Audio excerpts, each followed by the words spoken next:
Hoy queremos compartirte, a través de este espacio, toda la información que ya hemos verificado a través de nuestra experiencia. Esto es Contigo Trufa.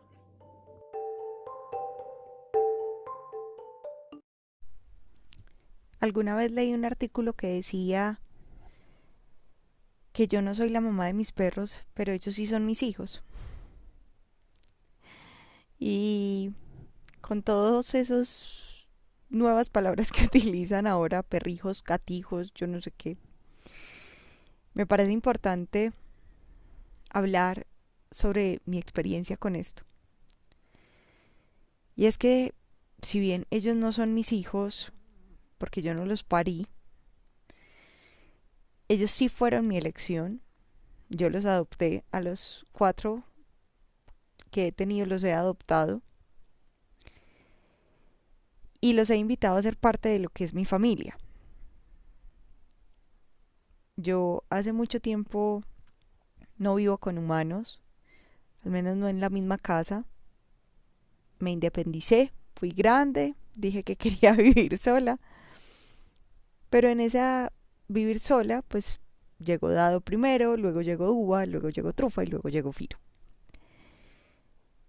Y ellos no son mis hijos, pero sí son mi familia. Y son mi familia más cercana, o sea, son los que viven conmigo todos los días. Ha sido un proceso un tanto complejo porque cambiar la mentalidad requiere tiempo y requiere entender y comprender y quizá llevarlo al corazón, ¿no? Y el proceso es diferente en todos. Entonces, mmm, yo a ellos sí les digo hijos y cuando hablo por ellos o interpreto lo que es, digamos, sus expresiones, me llaman mamá, pero sé que eso no es tan así, ¿cierto? O sea, es como la forma en la que interactuamos. Entonces,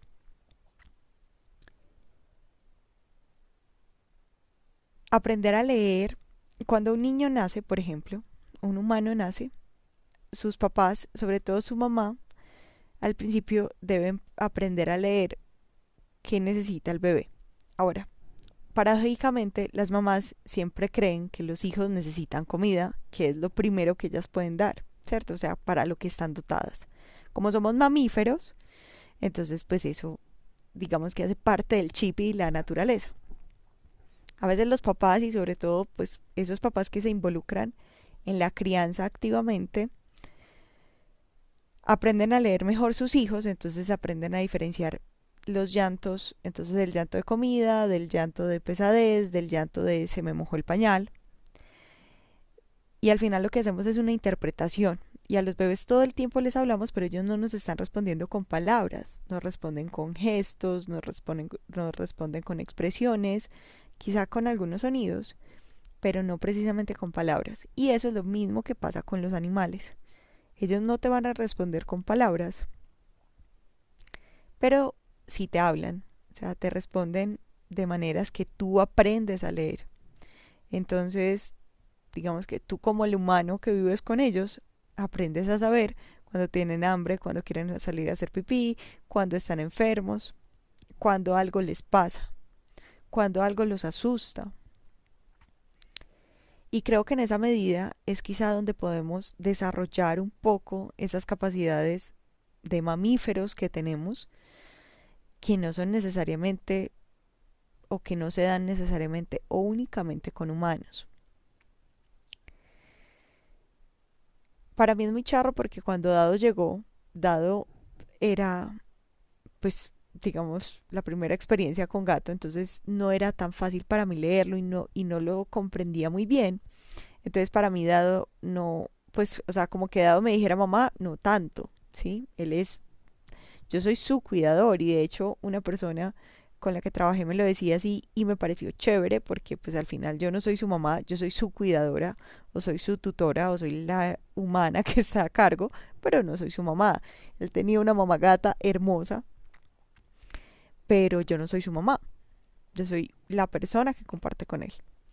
Ahora cuando llegó Uva, digamos la forma de interactuar de Uva, sus gestos, sus expresiones y su forma de hablarme, entonces ella sí daba la sensación de decir mamá, ¿cierto? Es como que, porque como compartimos con ellos las neuronas espejo, que es que realmente hacemos espejo con ellos, cada uno va representando como una faceta de lo que yo he sido en la vida.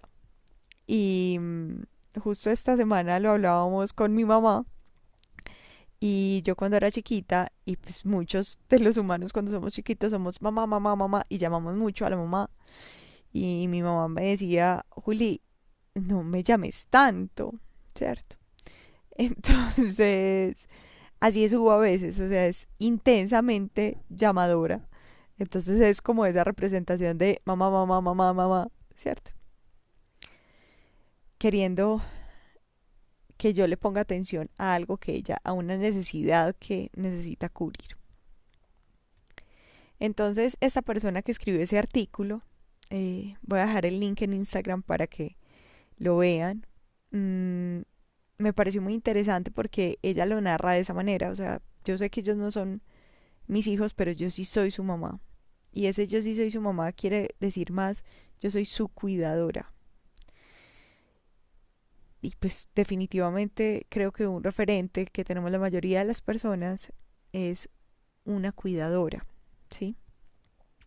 Algunas personas tienen un cuidador, pero es menos común. No quiere decir que esté discriminando o algo así, sino que vale la aclaración de, digamos, como mamíferos, pues recibimos alimento primero de la mamá, entonces es como donde vamos cuando necesitamos cuidado.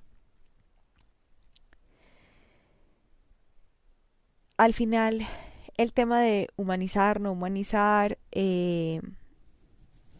hacer que ellos tengan características humanas, es decir, que hablan o ponerlos a hablar en tu voz, que eso lo aprendí desde chiquita porque mi hermana hablaba por la perrita, por Motis. Ella traducía lo que Motis decía y pues parecía como más o menos coherente, ¿cierto? Lo que mi hermana decía y lo que la perrita expresaba. Entonces, para mí hablar por los perros o, digamos, parafrasear su expresión ha sido como parte de la normalidad. Entonces, este tema de si son o no hijos, pues tengo la certeza, hijos no son, ¿sí? Pero en definitiva sí creamos un vínculo y un lazo que se puede parecer a lo que es una mamá y un hijo, porque los estoy cuidando, ellos de alguna forma necesitan de mí y alguna vez de una persona pues que realmente respeto mucho y admiro y que tiene muchísimo conocimiento decía, quizá un perro puede llegar a ser un niño de 5 años toda tu vida, ¿cierto? O es un niño de 5 años y después es un viejito. Entonces son animales que requieren de tu cuidado y se han acostumbrado a tu cuidado para vivir. Así que más que defender una posición, es como les decía al principio, es contar cuál es mi experiencia. Es que finalmente ellos sí son mi familia y sí hacen parte de mi familia. Mm, que no fue fácil que, por ejemplo, mis papás lo vieran así. Su experiencia con animales había sido muy diferente en sus casas mientras crecieron. Entonces les costó, pero pues hoy ellos también apoyan a veces los momentos en los que yo no estoy y vienen y sacan los perros y hablan con ellos y los han aprendido a leer de la misma manera como yo lo hice, pues obviamente bajo su interpretación porque son personas diferentes, pero también muy cerca y muy coherente como a la expresión. Entonces, lo que pues digamos con lo que quiero cerrar es, no podemos satanizar un vínculo porque no sea el que tú hayas experimentado y no podemos decir que está bien o mal. Quizá todos desde una experiencia diferente vivimos, digamos, maternidades o paternidades o lazos o vínculos familiares diferentes y creo que todos son válidos. Al final, y como lo decía Stitch, que me encanta, Ohana significa familia y tu familia nunca te abandona. Entonces, de verdad, muchas gracias por escucharnos. Queremos saber cuál es su vínculo, cuál es su forma de conectarse con sus animales. Así que los podemos leer en Instagram. Nosotros somos Contigo Trufa.